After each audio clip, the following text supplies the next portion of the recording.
लोकशाही the great news channel मध्ये आपलं सर्वांचं स्वागत. या ठिकाणी भारतीय राष्ट्रीय काँग्रेस पार्टीचे तालुका अध्यक्ष गणेशदादा बुधगडे सर आपल्या सोबत आहेत.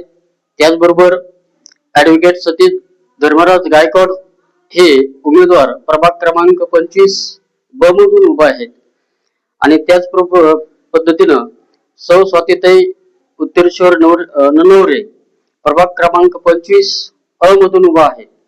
आपण यांच्याकडनं जाणून घेऊया की आपापल्या वार्डामध्ये काय सध्याची परिस्थिती आहे आणि भविष्यामध्ये आपण निवडून आल्यानंतर काय विकास करणार आहोत या संदर्भात आपण चर्चा करणार आहोत. तर सर्वप्रथम मी तालुक्याचे अध्यक्ष गणेशदादा बुधगडे साहेबांकडे आपण जाऊया आणि त्यांना विचारूया की बीड शहरामध्ये बीड नगरपालिकेसाठी आपले किती उमेदवार उभे केलेले आहेत आणि बीड शहराच्या विकासाच्या बाबतीमध्ये आपलं मत काय आहे त्यांच्याकडून आपण जाणून घेऊ. गणेशदादा नमस्कार, मी गणेश बजगुडे पाटील, बीड तालुका काँग्रेसचा अध्यक्ष आहे. मागील 40 वर्षापासून बीडकरांना एकाच कुटुंबाला निवडून देण्याचं काम केलं, परंतु बीड त्याच व्यक्तीनं त्याच कुटुंबानं की बीडला विकास करण्यापासून तो सोडा पण बीडला बकास करण्याचं काम केलं आणि म्हणून आम्ही 2025 सार्वत्रिक निवडणुकी म्हणजे यावेळेस स्वबळावर काँग्रेस पक्ष बीड शहरामध्ये 30 जागावर उभा आहे. त्याचबरोबर उर्वरित जागेवरती आपण समविचारी पक्ष आणि पुरस्कृत करून आम्ही 52 जागा स्वबळावर लढत आहोत.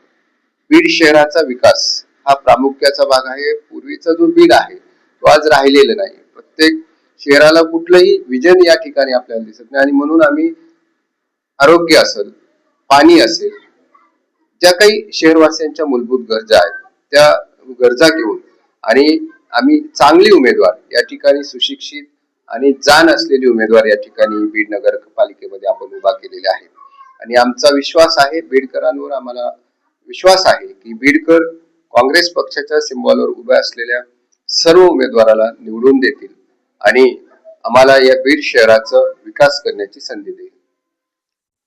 दादा बरोबर आहे, विकास करण्याची संधी आपल्याला तर मिळालीच पाहिजे.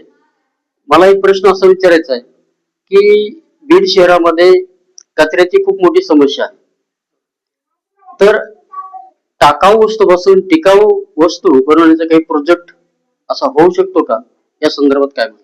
निश्चितपणे होऊ शकतो. बीड शहरामध्ये कुठल्याही प्रकारचं नियोजन पाठीमागच्या सत्ताधाऱ्यांनी केलेलं नाही.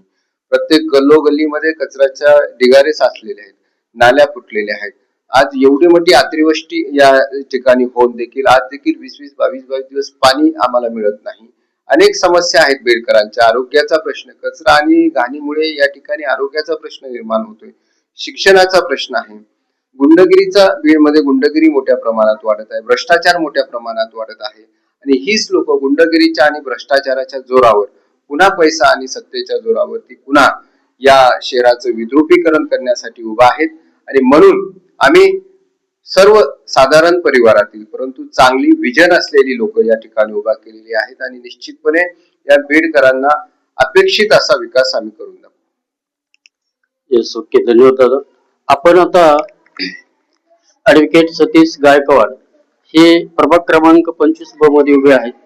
त्यांच्याकडनं आपण जाणून घेऊया की इथल्या नागरिकाच्या समस्या काय आहेत आणि त्याच्यावरती आपण कशा पद्धतीने विकासात्मक कार्य करणार आहेत भविष्यामध्ये, या संदर्भात आपलं काय मत? जनतेच्या सगळ्यात महत्वाचा म्हणजे रस्ता. तुम्ही जर आता येताना जर पाहिलं तर 3-4 जागेवर गाडी कोणाची पण घासते. म्हणजे एवढी बिकट व्यवस्था परिस्थिती या रस्त्याची झालेली आहे. गेल्या 10 ते 15 वर्षापासून हाच रस्ता आम्हाला रोज दिसतोय. रोज याच्यावरून जायचं, याच्यावरून यायचं.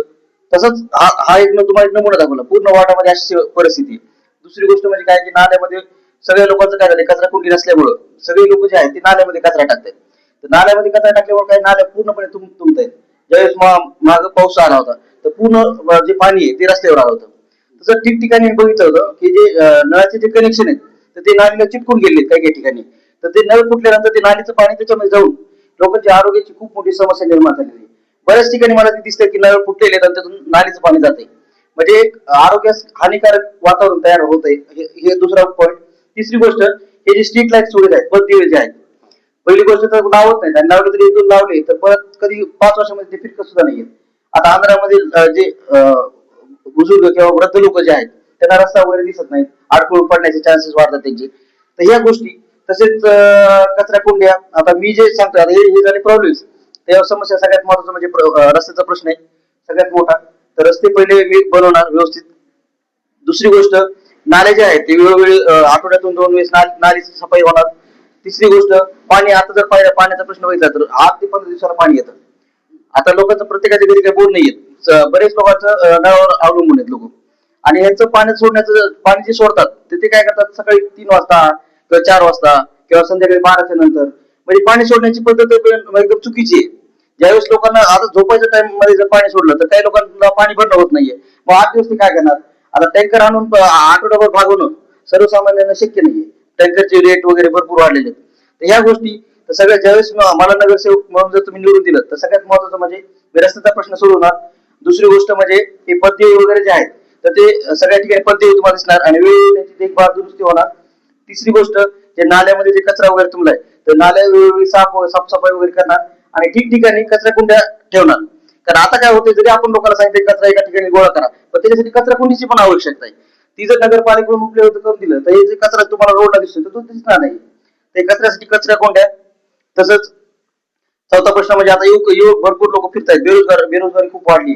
तर जिल्हा उद्योग केंद्राच्या माध्यमातून म्हणा किंवा दीनदयाळ शोध संस्थान वगैरे अशा ठिकाणी मी लेक्चर्स वगैरे त्या युवकांना पहिल्यांदा पण ट्रेनिंग वगैरे दिलेले. तर त्याच्या माध्यमातून डीएसीच्या माध्यमातून काही रोजगार निर्मिती होईल का? नवीन नवीन लोकांना जर रोजगार निर्मिती करायची असेल तर भरपूर प्रोजेक्ट्स आहेत. अण्णासाहेब पाटील महामंडळ आहे, अण्णाभाऊ साठे महामंडळ आहे, दलित लोकांसाठी भरपूर महामंडळ आहेत. तर सगळे आहेत ऑलरेडी, सरकारने सगळं करून दिलेले, पण हे जनतेपर्यंत पोहोचत नाही किंवा जनतेला याबद्दल काही माहित नाही. किंवा दुसरी गोष्ट, समजा एखाद्याला, समजा एक उदाहरण सांगतो, एखाद्याला फाईल करायची, अण्णासाहेब पाटील म्हणा, अण्णाभाऊ साठे म्हणा किंवा कोणत्या महामंडळातून फाईल करायची, तर त्यांना काहीच बेसिक माहित नाही असतात की डॉक्युमेंट काय लागतात. तर मी ज्यावेळेस नगरसेवक म्हणून निवडून येईल तर प्रत्येक प्रभागामध्ये त्याच्यावर एक प्रबोधन किंवा ट्रेनिंग वगैरे ठेवणार की लोकांना डॉक्युमेंट्स कसे गोळा करायचे, कोणते कोणते स्कीम आपल्या अवेलेबल आहेत. 35% पर्यंत सबसिडी द्यायची मधून मिळते. तर बऱ्याच लोकांना माहित नाहीये. कुक्कुटपालन म्हणा, शेळीपालन म्हणा, असे भरपूर स्कीम आहेत. कारण मी त्या क्षेत्रामध्ये असल्यामुळे बऱ्याच गोष्टी मला माहिती आहेत. तर युवकांसाठी मी रोजगार निर्मिती करणार. परत तिसरी गोष्ट, वृद्धांसाठी एक पेन्शनर्स पार्क जे आहेत तर ते पार्क उभारणार. बसण्यासाठी रस्त्याला जे बसण्यासाठी जे बेंच वगैरे असतात ते ठिकठिकाणी लावणार. तसेच महिलांसाठी जे बचत गट वगैरे चालू आहे, तर भरपूर बचत गट चालू आहे, पण त्यांना दिशा नाहीये. फक्त लोक, लेडीज वर्ग, महिला वर्ग जे काय भगिनी वर्ग, ते फक्त पैसे गोळा करतायत, पण ते कुठे इन्व्हेस्ट करायला पाहिजे, कुठे पैसे जर टाकले तर त्याच्यात वाढ